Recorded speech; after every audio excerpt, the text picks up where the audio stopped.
I can't see her doing something like that. She's super intelligent. I can't. At that instant, Zach's world shattered as he came to the grim realization that his spouse, Ashley, harbored a clandestine life as a murderer. The authorities stumbled upon Taylor's lifeless body, a close acquaintance of Ashley's, sprawled across their premises. While the police pointed fingers at Ashley as the prime suspect, Zach adamantly denied the possibility, unaware of the impending revelation awaiting him in the interrogation chamber. Can you tell me how you came to know Taylor? Through working PI cases. Okay. She'd come over to our house every now and then. She met my wife. They became friends. Did you guys ever have a falling out or? Never. From doing this job for so long, I would just pick up little lies from her. Stuff just didn't start seeming right. She would disappear for days. You couldn't get her on the phone. Greg and I would try to call her. You couldn't get her on the phone. Taylor's occasional disappearances were nothing new, often vanishing for days at a stretch. However, this instance bore a stark contrast. She had been absent for well over a month before her discovery. Initially, law enforcement dismissed her absence as routine, yet the circumstances proved otherwise. Her abrupt departure, coupled with unfamiliar language in the scant texts she did send, raised suspicions far beyond the norm. I mean, I'm sure now you've read the news and everything. Yeah. You kind of know the date that we're talking about. Mm-hmm. Have you had a chance to go back and pinpoint where you were on the 8th of September? I can't remember, but I'm trying to do the very best I can so I can tell y'all the best I can. I went to the bank yesterday to pull my statement. I know I ate lunch at the seafood place at 9 Mile in Pine Forest. I ate there, and I remember eating by myself, and I remember Ash not being able to make it because she was tied up with work. On September 8th, Taylor's last known appearance, Zach endeavors to reconstruct his whereabouts. His debit card activity, indicating a purchase in the vicinity, corroborates his narrative.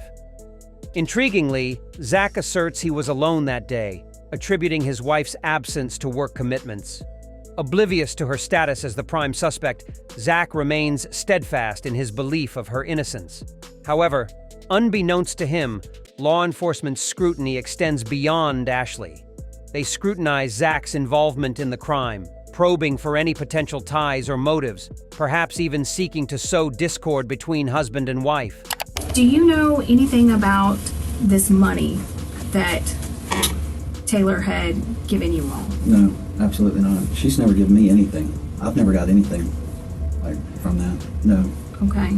Do you know anything about your finances? No, to be honest. I give her when I work a case or and I got a settlement from my attorney, I hand it straight to Ash. She takes care of everything.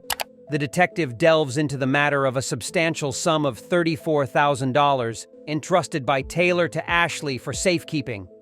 Taylor, amidst a divorce, sought to distance the money from her own accounts. However, contrary to the agreed-upon arrangement of placing it in a safety deposit box, records indicate Ashley diverted the funds into her personal accounts. By the time Taylor requested its return, Ashley had depleted the entire amount. Notably, Taylor's plea for the return coincided with September 8th. Evidently, Zach emerges as a compassionate individual, demonstrating unwavering trust in his wife. Thus far, his alibis regarding Taylor's disappearance and financial dealings have been robust, minimizing any implication in the couple's affairs. Nonetheless, the detectives, in their pursuit of absolute clarity, pivot to discuss the location of the body's discovery. The property up on Britt Road, Mm-hmm. and that's owned by her aunt and uncle. Mm-hmm. Have you ever been out there? Yeah. When's the last time you think you were out there? The last time I went out there is when I traded my four-wheeler for a side-by-side. And that's the last time I've been. Before that, I couldn't tell you. Well, when was that? A couple months back. Your phone number, the 554 number, do you always keep that on you? Yeah, I reckon. Do you ever loan it out to anybody? No. Okay. No. Would you Never. ever loan it to anybody? Or No. do you remember Ashley ever using it, taking it with her? No. Never. Okay, did it ever get lost or stolen or anything and get replaced? No, not that I recall. Okay. While seemingly unrelated, phone records emerged as pivotal evidence in unraveling the truth of this case. Not only did they place Ashley at the location where Taylor's lifeless body was discovered on September 8th, but they also revealed Taylor's phone activity at a wedding attended by Ashley the following day. Despite this, Taylor was conspicuously absent from the event, and no sightings of her were reported thereafter. Detectives seek to ascertain that any suspicious activity detected in Zach's phone records unequivocally ties him to the device's usage. Yet, Zach remains largely unaware of the depth of evidence implicating his wife, grappling with the unfolding reality. His cooperation thus far prompts detectives to pursue interrogation regarding potential physical evidence, hoping to shed further light on the case. Do you own any 9mm Yeah. handguns? What kinds? A Glock. Just one or When I've got a lot of guns, so a lot. I think one Glock 9, what model? 19. 19? Okay. Do you know how Taylor died? Yeah, Ackerman told me that the girl was shot, and he heard that from Molchan. So Ackerman told you and he got it from Molchan? Yeah. Okay. Did he elaborate on anything else? He just said that they thought the girl was shot. Okay. Did you ever buy Ashley a gun or anything of that nature? Man, over the years, yeah. I bought her a 380 one time, What kind? PPK. Okay. And does she carry a firearm? I haven't seen her one in quite a while. Not at all. Do you own a 38 I- airweight? Yes. And she used to, that's the last thing I ever remember seeing her with was a 38 airweight. And that was, I haven't seen her with that in I don't know how long. I mean, I'm interested. Did you kill or participate in the death Absolutely of? not. I would Whatever. never. That's his question. Okay. What ahead? Did you kill or participate, or do you have any knowledge? Zero, Jason. Absolutely none. I don't want to be nowhere near it. Nothing involved with it. Nothing. I know nothing about it. The detectives are intensifying their approach, subtly increasing the pressure on Zach. Despite this escalation, Zach remains composed, his demeanor unwavering. His calm disposition and confident body language defy the mounting tension. Rather than adopting defensive postures indicative of guilt, Zach maintains an open stance, leaning forward with unwavering eye contact, exuding cooperation and assurance.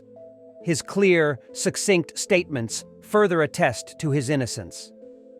This steadfast demeanor is consistent with Zach's previous interactions during the interrogation, where he alternated between this poised posture and a relaxed, open demeanor.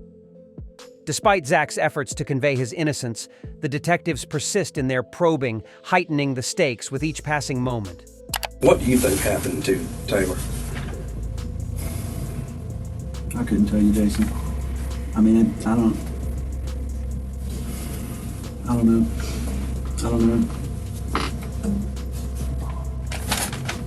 I mean, nobody deserves to ever get anything happen to them like that whatsoever. I don't know, buddy. I don't know what happened to her. And I'm asking you, as this investigation continues, whether it's text, phone records, computers, financials, is there going to be anything that hems you up or No, ties you absolutely to that? nothing. Well, not just being involved in the actual murder, but as far as, afterwards. Helping conceal. If any person in this world was like, "Hey, Zach, come help me do something," I would run from that mother as fast as I could. I mean, hell, it's all over the news. Yeah. You've read it. Yeah, I've read Right? it. And And I mean, trying to swallow it and figure it out. I mean, it's like it's terrible. but you've read it, so you know at least some of the details. Just based upon that and your knowledge of the job that we do and the job that you used to do, what's your thought? Feelings aside, Just logically. I can't see her doing something like that. I mean, she's super intelligent. She's got a criminal. I mean, master's degree. yeah, or is it master's or I don't know, one of the two. And That's just sloppy. I mean, that's sloppy I can't see her doing that. Zach finds himself in a whirlwind of conflicting thoughts and emotions. Despite his reluctance to accept the possibility of his wife's involvement in a crime, the weight of evidence against her, coupled with his own expertise as a pay, forces him to confront the grim reality. Bank statements, cell phone records, and surveillance footage from a hardware store paint a damning picture, leaving little room for doubt. Following a brief consultation with his lawyer, Zach consents to a search warrant for his cell phone records, eager to cooperate fully with the investigation. Eventually, Zach is exonerated of any wrongdoing and permitted to return home, relieved of the burden of suspicion. However, for his wife, the outcome takes a starkly different turn, marking the beginning of a tumultuous legal battle. We, the jury, find the defendant, Ashley MacArthur, guilty of first-degree premeditated murder with a firearm as charged in the indictment. Ashley MacArthur received a life sentence with a mandatory minimum of 25 years in prison and is currently serving her term, separated from her husband, behind bars.